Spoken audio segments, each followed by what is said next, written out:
Welcome to the Grown Up Group. This is a podcast where we discuss topics that affect the Black community. We want to get into today's topic, which is appropriation. Appropriation happens when elements of one culture, especially from marginalized or minority groups, are used by another group in a way that strips them from context, meaning, or respect. So today's discussion is about appropriation. We kind of led to this in our last conversation with who belongs and who doesn't belong. What are your thoughts on that, Joe? I sent you a video and immediately the guy, and I'm going to put a little snippet of the video here so that everyone can see what we're referencing. But it was mainly a guy telling him, just leave. If you don't like it, if you don't like the way America's being run, just leave, just leave. Why is that the immediate response? And then what are your thoughts and views on appropriation? See, when I hear that response, the first thing I say to myself was, you know what? Here's a person that does not understand the concept of America's original creation. Now, whether or not it was for us or not, the concept of America in its inception was we welcome all. We want all here. Again, in 1776, didn't apply to us. We know that. Yes, true. But over the past 2.5 centuries, because America is celebrating its 250th birthday this year. Absolutely, yes, we are. Isn't it crazy? You know, we've come to the thought of America's inception has come to evolve to include all. So for someone today to say, well, if you don't like what America or what is, why don't you leave? No, that's not the way it goes. Yeah. That is not the response. Yeah. Because what that person is saying is that, you know, for him to have that reaction is that he doesn't even understand what America is about to say that. If there's one person in this country that does not feel America is working for them, the response is supposed to be, okay, well, how can we make you feel, or how can we make America work for you the way it's supposed to? So that guy's response right there set me off the wrong way.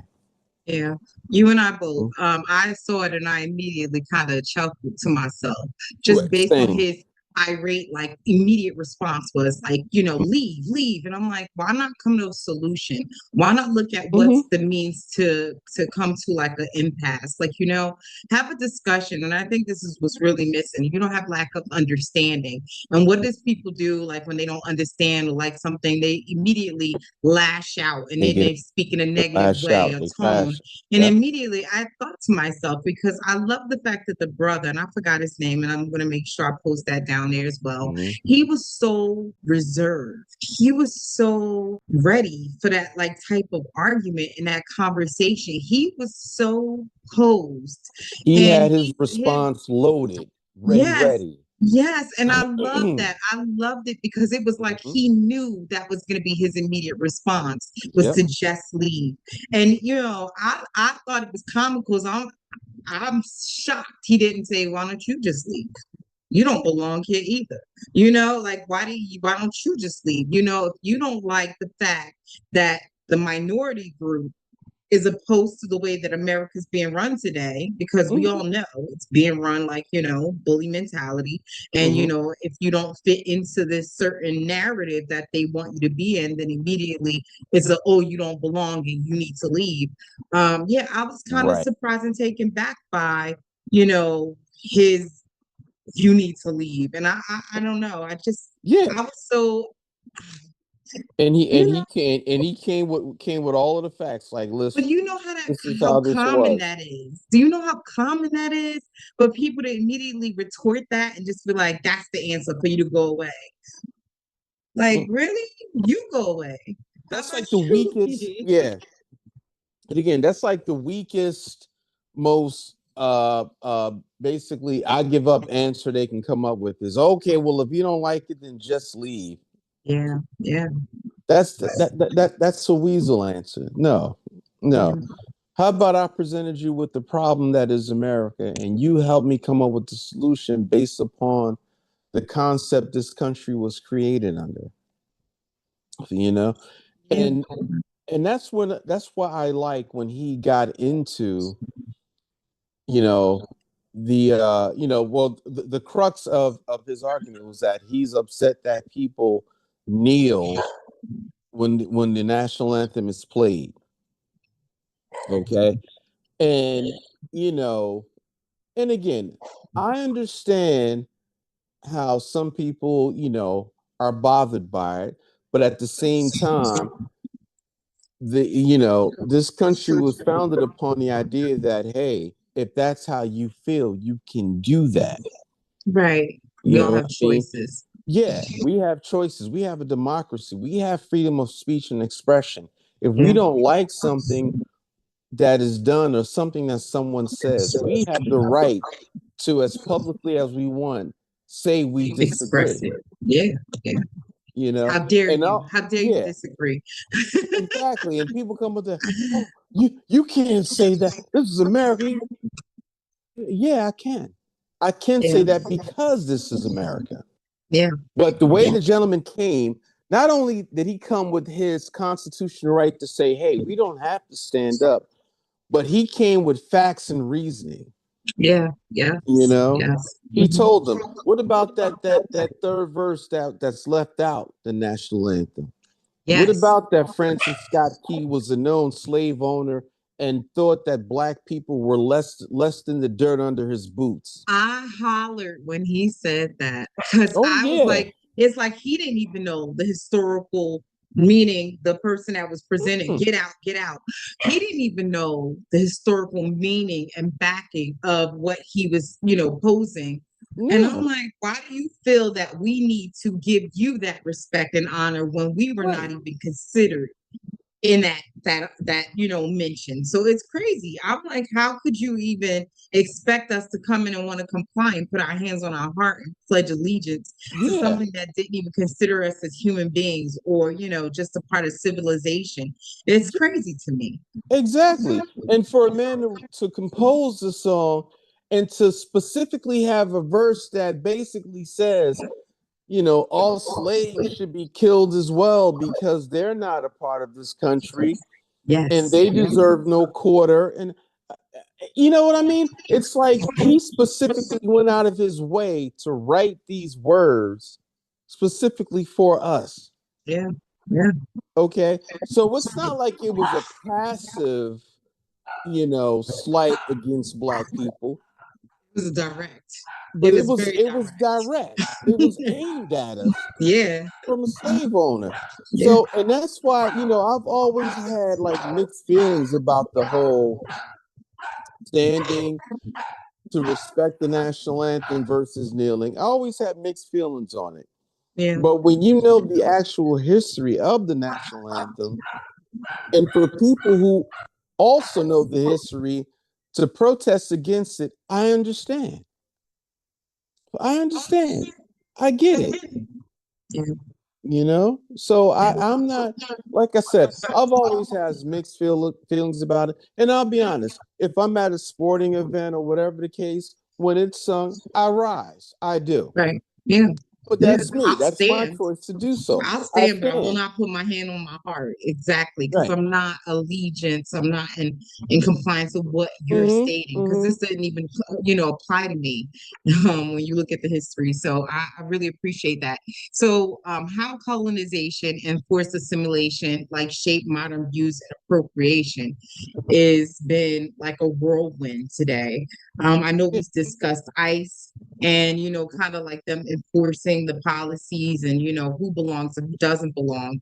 But at the end of the day, like why it matters that white Americans historically suppressed like other cultures by adopting parts of them, but not all of them. So it's Mm-hmm. okay. It's okay.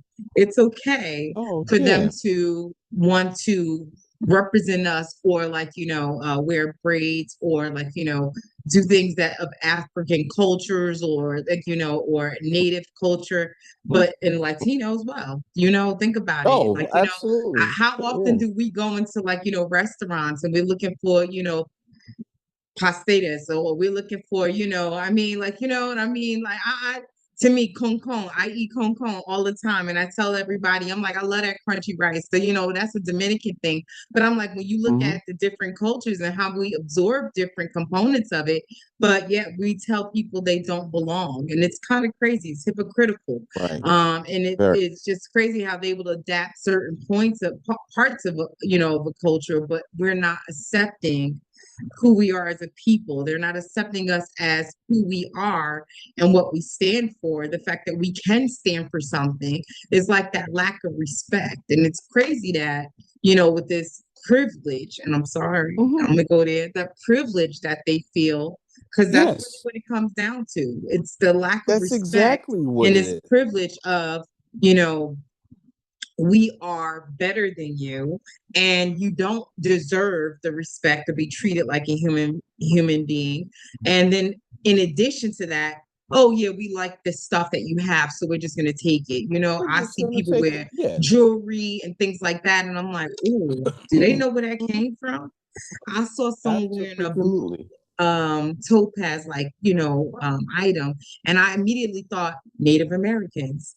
They Yeah. were really big on the blue topaz. It was a part of Hmm. their like moccasins. It was a part of their like jewelry, and I know that's where it originated from. I don't know where she got the jewelry from, but I immediately looked and I said, "Ooh, like that's crazy that you don't even know the representation behind what you're Right. wearing, but you'll be quick to be like, I'm a Trump supporter and I want them out of this country." And I'm like, ugh, But yeah, you guys you'll got to you'll be wear careful their what you're jewelry. saying and what you're Yeah. wishing for, because you don't even have the backing or knowledge to really understand that you're forcing a culture out that belonged here before you did. Like really what it Absolutely. comes down to. What are And your thoughts on it? well, look, even if you look at the South, look at the South. You know what I mean? Hmm. Where it's, we don't want black people here. We don't want Mexicans here. We don't want Hispanic people here. But Yeah, yet, if you go down south, what is the most prevalent food you find?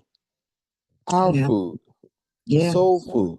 Soul food And they're in our restaurants. Or if they're not in our restaurants, they're cooking it in their restaurant. in their restaurants. Yep. Yep. Paula Dean, the biggest Hmm. example. Oh, oh, how You, that came back and smacked her upside her oh head. my But God. I just was like, But see, you go to everyone, and here's what's funny. I was actually in Savannah, Georgia, yeah, some years back, not too far, and I was actually at one of her restaurants. I was at City Market in Savannah. I don't know if you've ever been. It's a beautiful place. It's a good time. no, no.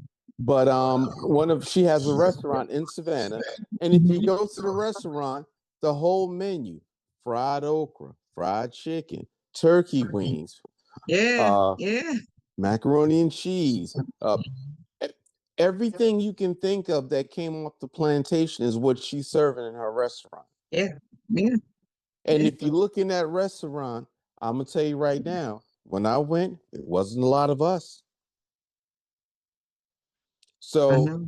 you can hate, degrade us as much as you want, but look at you eating our food, wearing our clothes. Your kids are listening to our music.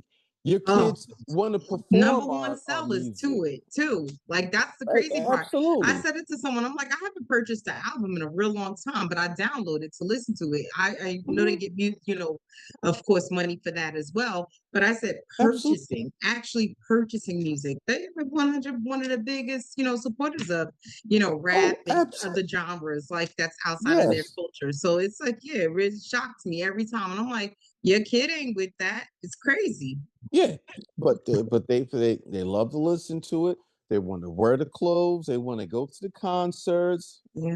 Yeah. Even if you go into the schools, they want to act the part. They want to dress the part. But they Yes. want to be the part.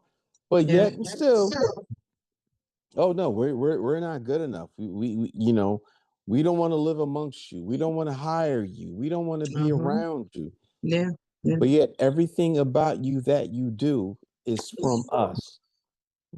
I think earlier I was speaking to like the lack of understanding of a culture or like what we mean to that. So if you take it back to historics and you say, if I'm having a conversation with someone of another, ethnicity, my immediate is, do you have an understanding of what that background is? Because it can mean so much more than, what they believe the representation. You spoke of soul food, so I'll stick to that narrative.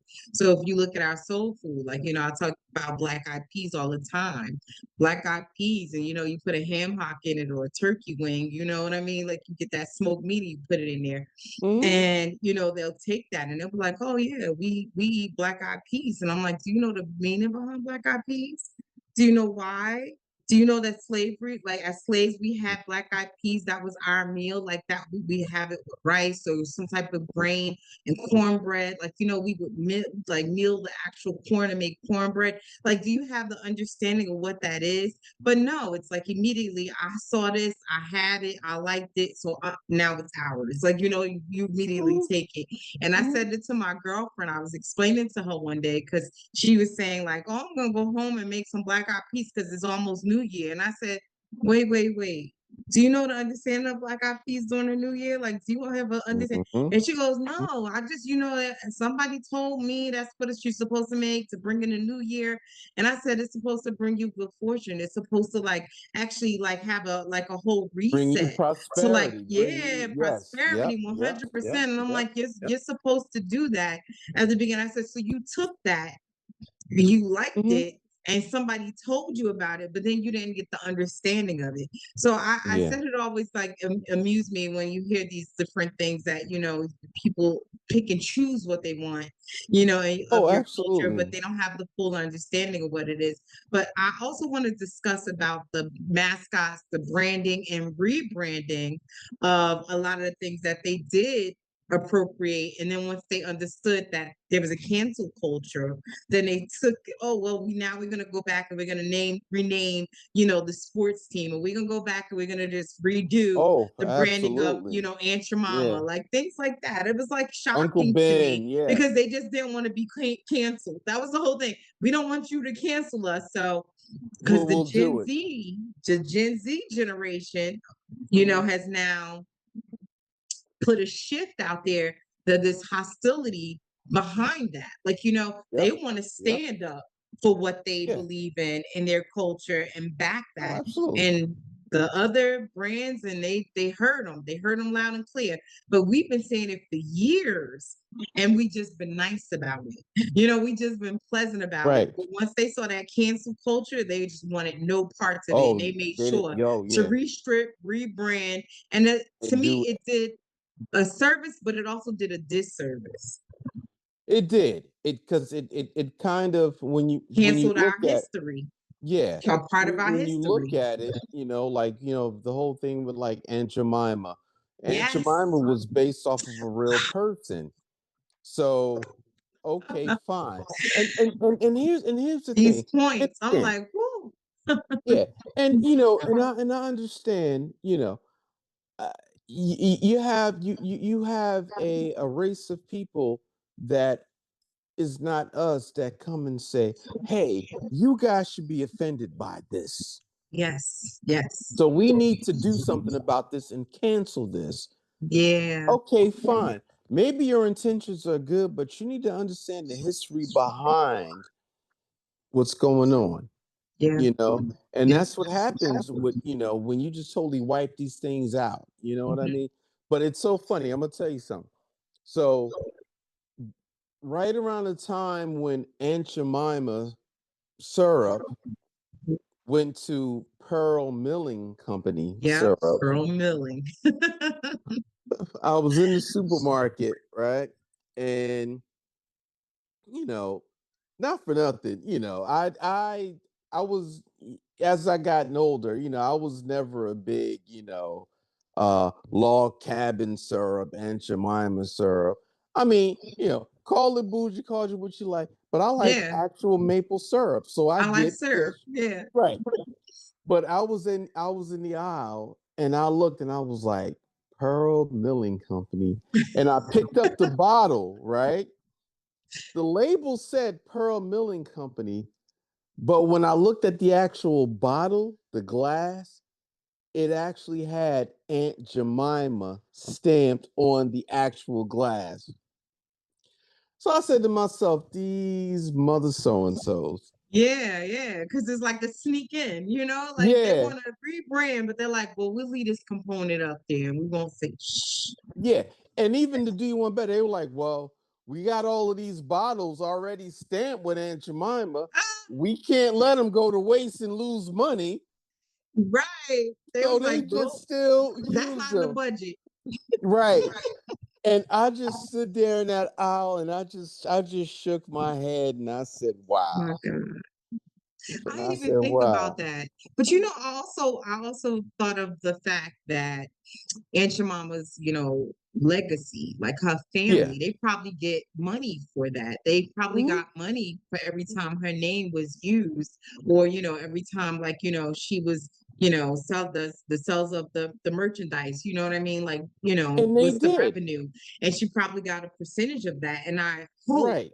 that when they sat around that round table and they were like, okay, we've been using this as a crutch for all these years and decades. So now we need to make sure that we still do right by her family and her legacy. You know what I mean? Like, let Mhm. her rest in peace and continue to collect her Let the earnings yeah. for, what she helped create. Like, Yeah.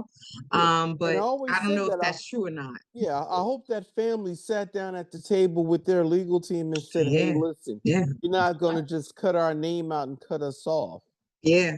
You know what I I hope mean? You're so going to too. continue to make money because regardless of what you called it, this is still the product. Yeah, it You can is. change the name, but it's still the product. So I'm hoping. And even when you look at have you heard of Fawn Weaver? Yes. Yeah, Okay. absolutely. So Yeah. do you know the story behind Uncle Nearest whiskey? Please tell it so that the audience knows. Go ahead, tell it. Okay. So it goes way back to the 1800s. Yeah. There was an old Jewish gentleman who owned slaves in Kentucky, and this old Jewish gentleman, his primary source of income was making whiskey. Okay, so he made whiskey, and what he did was he leased a slave from another plantation to come and work on his plantation to help him make the whiskey. So now this old Jewish slave owner had hired a young apprentice because he was getting older, and he said, I need this young guy to come on board. And he said to the slave, I need you to teach this young man how to make whiskey and so he can sell my product. So the slave's name was Nathan Green. They called him Uncle Nearest. Mhm. The young man that he was told to mentor, his name was John Daniels. We know him today as Jack Daniels. I'm aware. Yeah. Okay. That's how I knew. That's exactly how I Right. knew because um I, I was out and about and whiskey came up and we were talking about it and I said a slave came up with that and I said I can't Mm-hmm. think of his name right now but it's Jack Daniels and then I went home and I basically looked it up and then I sent them the screenshot and they like get out of here I love me some Jack Daniels I was like see there you go You they was loved it. talking about Jack Daniels and Coke and I was saying rum and Coke and they were Mm-hmm. talking about no I drink Jack Daniels and Jack Coke and and I was Coke. like sure Mm-hmm. enough and then I told them the story, and that's like, okay, so yeah, Yeah. go ahead. I'll let And you it and it proceed. and it gets even better. So Hmm. Uncle It Nearest does. taught this young man how to distill whiskey. Yep. So and and over the years as being an apprentice to this old gentleman, John Daniels, when the old man got old and said, I want to get out the business, Jack Daniels bought his distillery and Mhm. renamed the whiskey Jack Daniels Yes. whiskey. Yeah. And he kept Uncle Nearest on. Mhm. Now, Jack Daniels, when he took over, he didn't keep Nathan Green on as a slave. He wanted to make him an employee, and he Yeah. actually paid him wages. Mhm. And Jack Daniels caught a lot of flack for that because people were saying, what the hell are you paying this slave for? You don't need to Yeah. pay him. But he said, no, this man taught me whatever. So, and even to this day, there are still Nathan Green's descendants who work in the Jack Daniels distillery in Kentucky Right. in upper Right. management and so on and so forth. Mhm. Now, going back, I think maybe 10, 15 years ago, a young attorney, Fawn Weaver, she found the story out. Mhm. So she finds Nathan Green's family and said, "Oh, wow. So your great, great, great, great grandfather taught this man how to make whiskey." And they said, "Yeah." And she says, "Oh, wow. So you mean that Jack Daniels that we drinking, that's his recipe?" And they said, "Oh, no, that's not his recipe. That's a recipe, but it's The not rest. his." Yeah. So they said, "Wait a minute. Before we go, so you have your great, great, great grandfather's actual whiskey making recipe?" Recipe. And they said, "Oh, yeah, we've had it in the family for generations." Mhm. And you've never been, no. So that's when she had the idea, well, let's brew his recipe Yeah. and put it on the market. Yeah. And that's where you get the Uncle Nearest whiskey, which is actually Yeah. very good, by the way. I love bourbon. I'm a bourbon whiskey rye person, and I will tell Yeah. you, Yeah. it's actually good whiskey. Oh wow. So aside I from the never had it. history, I've never. Well, I'm not a whiskey drinker, but you mhm, 100%. I can mix it with my Coke and drink it just the mix same. it. Absolutely. If you gotta mix it with your Coke, mix it with your Yeah. Coke. I'm I a just don't whiskey drink it neat on the person. I rocks or like my whiskey just neat. neat. Yeah, but no, but and that's how this whiskey actually came on the market because she actually Yeah. took his recipe. And the good thing is she set it up so that the family gets a very generous amount of the proceeds that come from the sale of the Uncle Nearest whiskeys, Which is really great. That's which is amazing. great.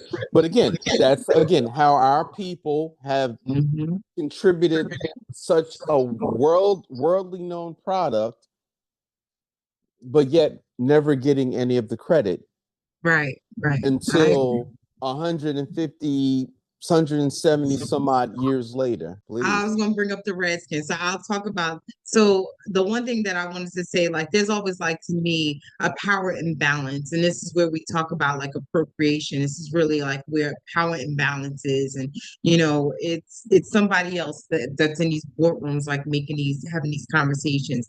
But the one thing that I thought about appropriation, I said, when it came to the sports teams and the Redskins, I was like, now that has been an inappropriate very inappropriate. You strip the people of their whole entire rights to exist, Oh yeah. slaughtered, their bloodline. And then you basically kind of poke fun and be like, oh yeah, because they're good players or good runners or whatever the case may be. You name a baseball team. I'm not a sports person Football at all. team. Of a whole, it's football, Football team. a whole football team But behind the there was Redskins. a And I was like, baseball that, what team. an insult. But hold on. There's a baseball team, the Cleveland Indians, Oh, that's another one too. That was but they're no longer inappropriate. the Yeah, Cleveland Indians. I know they renamed it too. Yeah. But I'm like, The that's long overdue. Like, you know Yeah, how long it has been since I'm like, that's so yeah. inappropriate. Well, That's you so got inappropriate. Oh, it was very. So you got the Very the inappropriate. Washington Redskins, who are now the Washington Commanders. Okay. Commanders. Now you got the Cleveland Indians baseball team. They're now the Cleveland Guardians. Okay. Mm, And St. John's University in the yes. Bronx. Their Yes. mascot was they used to be the St. John's Redmen, and their I mascot remember was that. a Native American. But Yeah. now they're the St. John's Red Storm. Red Storm.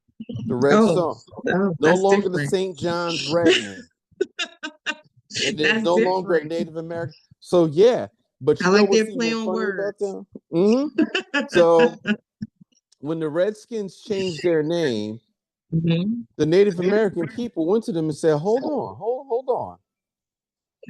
We get notoriety from that name. What are you doing?" Yeah, yeah. And they said, no. He used it so long as a racial epithet that we started getting paid from it. Yeah. So they said, well, no. You're not just going to go and change the name without us having, Having some getting input. our little Yeah. piece of the pot. And Yeah. so that's what actually happened. Yeah. That's what But I mean, actually hey, happened. at least they were able to walk in that boardroom and have that conversation Mhm. to do it.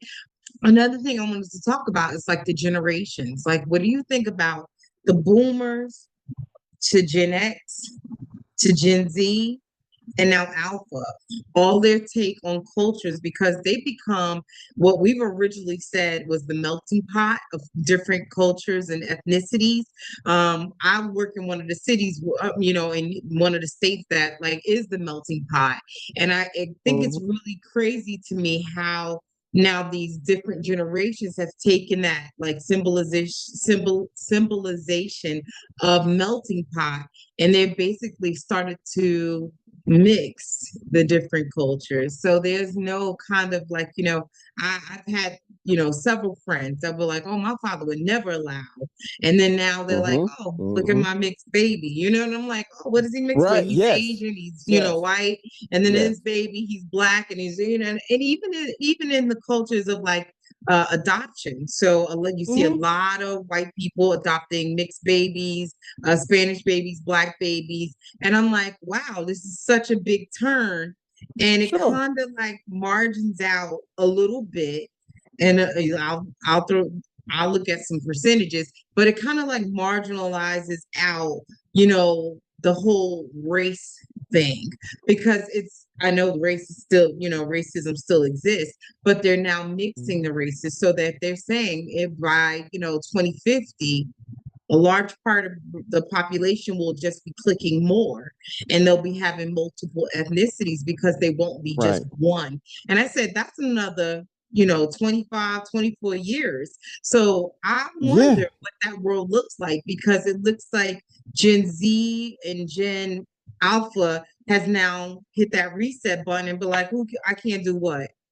Watch me. And I'm like, ooh, Yeah. And then they will stand up and go and do against, it. they're the boomer generation and the prior generation towards And the that, Gen their X generation. ancestors. Yes. Yes. Yeah, they're looking at Because it up being a little bit more like resilient and be like, no, this right. is who I love, and I don't care what And this is who I want your to be. approval. And we were hesitant to do that. And we We were very were. much afraid of what our family and our friends and community And would think. that's where our fear and our resistance to do it came from because we were raised to say, case in point, when I was first leaving Newark to go to Mhm. college. Now I'm leaving Newark where I've been all my life around black people and Hispanic people. That's all I knew. Yeah, yeah. Okay. And then now I'm going to New Brunswick, where I'm going on this campus to one of the oldest universities in the country Mhm. that, where it's mostly white and then Asian, this and that. And I remember my uncle telling me, yeah, man, because I had one of them uncles that was the 70s, one of those guys. Yeah, power top people.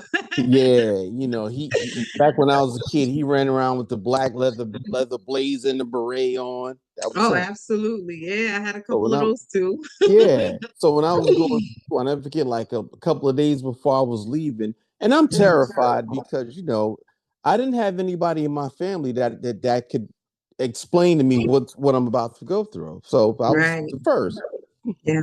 Then I had this one come, yeah, when you get down there, man, you gotta watch out for the white folks, because they gonna be down there, they the one folks that don't want you there, this, that, and the Mhm. other, blah, blah, blah. So, Yeah. and I'm like, okay, don't trust Whitey when I get there. Fuck Whitey, this, that, and I'm like, yeah, so he got this all in my head. Yeah, yeah, absolutely. So the first day I get on campus, now, it's me, my mom, and my stepdad. He had to work that day, so he couldn't come. So I was like, "Don't worry about it. I got it." So here I come. And the way they had it set up, you had this long line of cars that, to unload your trunks and stuff and this and that. Mm-hmm. So now I'm there and I'm seeing this all of these open fields and this land and things I didn't see coming from Newark. So, and I get on campus and I'm like, I'm ready to, all right, where Whitey at? Fuck that. I'm gonna tell him to go. Yeah, you was ready to go. The first two people to come up to me was a white guy and a white girl. Hey, let me help you with those. And I'm like, huh? What? No, no, Yeah. no. Don't worry about it. We'll get your trunks. You grab that other stuff. Yeah, see? So, and I'm like, holy shit. Wow. He's Mm-hmm. telling me to disregard, and these are the first people to come and To help help me. you. Yeah, Yeah. yeah, yeah. So when I look at the younger generation, the one thing I will say, you know what, and I'll be the first. I criticize the younger generation about a lot of things: their Mm-hmm. sensitivity, their their lack of understanding. Yeah. But I do applaud them on their acceptance and understanding that it's okay Yeah. to accept people that are not like you Right, into right. your life. Yes. So I Yes. actually applaud them on that. I really do. I agree I, 100% with that really statement. do. Thank you guys so much for watching. We hope you enjoyed the segment where we talked about appropriation.